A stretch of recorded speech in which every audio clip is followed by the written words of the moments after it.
కేంద్ర ప్రభుత్వం కేవలం ఏంటంటే పెద్ద పెద్ద పట్టణాలు అలాగే ఏంటంటే కాకుండా ఏంటంటే టైర్ 1 టైర్ 2 నగరాలకు కూడా ప్రత్యేకమైన దృష్టి సారించిందనే చెప్పాలి. ఈరోజు ప్రవేశపెట్టిన బడ్జెట్లో మౌలిక వసతులపై కేంద్ర ప్రభుత్వం ప్రత్యేక దృష్టి సారించిందని చెప్పవచ్చు. ఎందుకంటే టైర్ 1 టైర్ 2 నగరాలకు 5 లక్షల జనాభా దాటిన ఇటువంటి నగరాల అభివృద్ధి కోసం కేంద్ర ప్రభుత్వం కట్టుబడి ఉందని మరోసారి రుజువు చేసింది నిర్మలా సీతారామన్ గారు ఈ బడ్జెట్లో. అందువల్లే ఇక్కడ ఇన్ఫ్రాస్ట్రక్చర్కు పెద్దపీట వేస్తూ 12.2 లక్షల కోట్ల రూపాయలను కేటాయించేశారు. మరి అంతేకాదండి, రుణదాతలను కూడా ఆవిడే మర్చిపోలేదు. కాబట్టి రుణదాతలకు భరోసా ఇవ్వడం కోసం ఇన్ఫ్రా రిస్క్ గ్యారంటీ ఫండ్ అనే ప్రత్యేకమైన ఫండ్ ఏర్పాటు చేసింది. ఇన్ఫ్రాస్ట్రక్చర్ రిస్క్ గ్యారంటీ ఫండ్ మాట. దీనివల్ల ఏంటంటే రుణదాతలు ఏంటంటే ఏదైనా లోన్ తీసుకుని కట్టలేకపోతే దానికోసం ప్రత్యేకమైన ఏంటంటే విధి విధానాలు కన్ఫర్మ్ చేస్తూ ప్రత్యేకమైన ఈ ఫండ్ నుండి ఏర్పాటు చేయడం జరుగుతుంది.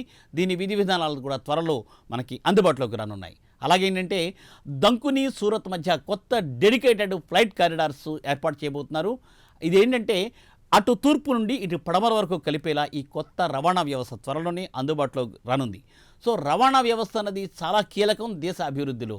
అది రోడ్డు మార్గమైనా, రైలు మార్గమైనా, ఫ్లైట్ మార్గమైనా.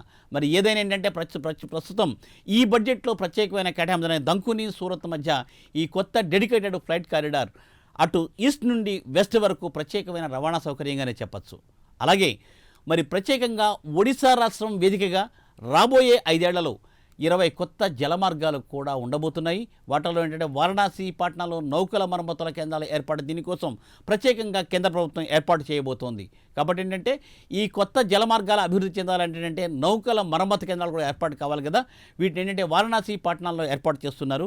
సో తప్పనిసరిగా ఏంటంటే ఇది కేంద్ర ప్రభుత్వం ఏంటంటే చిన్న చిన్న రంగాలకి, మౌలిక వసతుల రంగాలకు కూడా సపోర్ట్ చేస్తుందనడానికి ఇదే తార్కాణం. ఈ బడ్జెట్లో దీనికోసం కూడా ప్రత్యేకమైన కేటాయింపులను జరపడం జరిగింది.